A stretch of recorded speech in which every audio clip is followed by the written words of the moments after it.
So here we have an illustration of a waveform of a sound.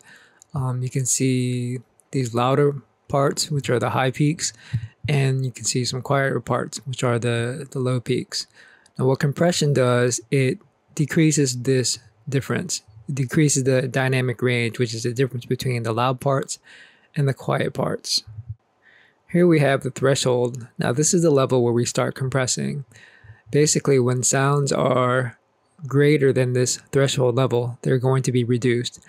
And they are reduced by a certain rate. This rate is called the ratio.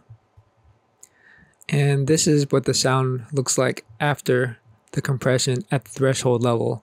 You'll notice that these large peaks have been shrunken down. Here you'll see we've applied makeup gain, which increases the volume of the sounds overall.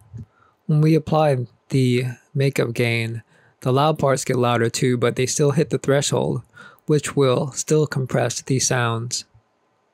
And here is a comparison of the sound before and after compression. You'll notice that the high peaks have been reduced and the low peaks have been raised.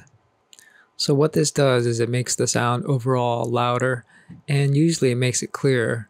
It also evens out the sound so you don't have parts that are too loud or too soft.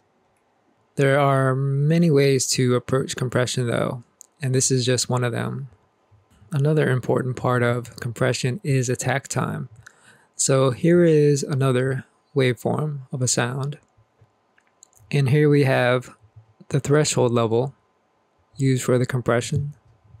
Notice how a big chunk of the sound is above the threshold. So what attack time is, it is the time before the compression starts to kick in. And this is measured in milliseconds. So here we have a small gap between when the sound starts breaking above the threshold and when the compression actually starts kicking in.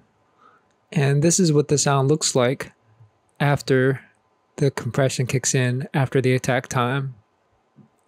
This is particularly useful for percussive sounds because you can emphasize the first hit or the beginning of the hit and then compress the rest of it to get a nice clear snap. And here's a comparison of the before and after. This is applying compression at the threshold level with attack time. Most compressors have these standard settings. If this all doesn't quite make sense, that's okay. It took me a while to get my head around it too. In particular, attack time isn't really intuitive. It's kind of hard to perceive things on a millisecond basis. However, you'll be using compression a lot, and it's probably one of the most important skills in audio mixing.